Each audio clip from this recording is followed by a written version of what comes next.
Menurut calon presiden nomor urut 1 Anies Baswedan, saat ini rakyat tidak percaya dengan proses demokrasi dan minim sekali ada oposisi.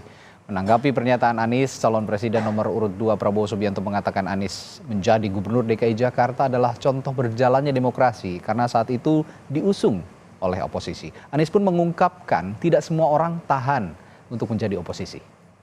Mas Anies.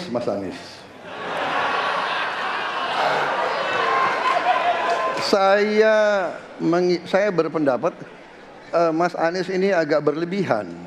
Mas Anies mengeluh tentang demokrasi ini dan itu dan ini. Mas Anies dipilih jadi gubernur DKI menghadapi pemerintah yang berkuasa.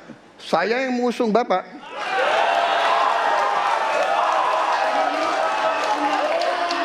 Kalau demokrasi kita tidak berjalan, tidak mungkin Anda jadi gubernur.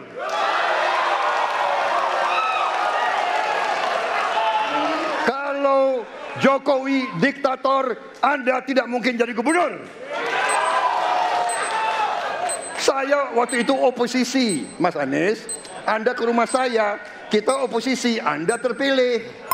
Waktu habis. Ketika kita menghadapi sebuah proses demokrasi, di situ ada pemerintah dan ada oposisi. Dua-duanya sama terhormat. Dan ketika proses pengambilan keputusan itu dilakukan, bila ada oposisi, maka selalu ada pandangan perspektif berbeda yang membuat masyarakat bisa menilai.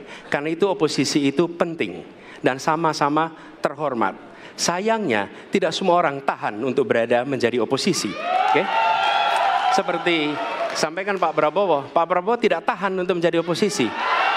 Apa yang terjadi? Beliau sendiri menyampaikan bahwa tidak berada dalam kekuasaan membuat tidak bisa berbisnis, tidak bisa berusaha. Karena itu harus berada dalam kekuasaan. Kekuasaan lebih dari soal bisnis, kekuasaan lebih dari soal uang, kekuasaan soal kehormatan untuk menjalankan kedaulatan rakyat. Baik.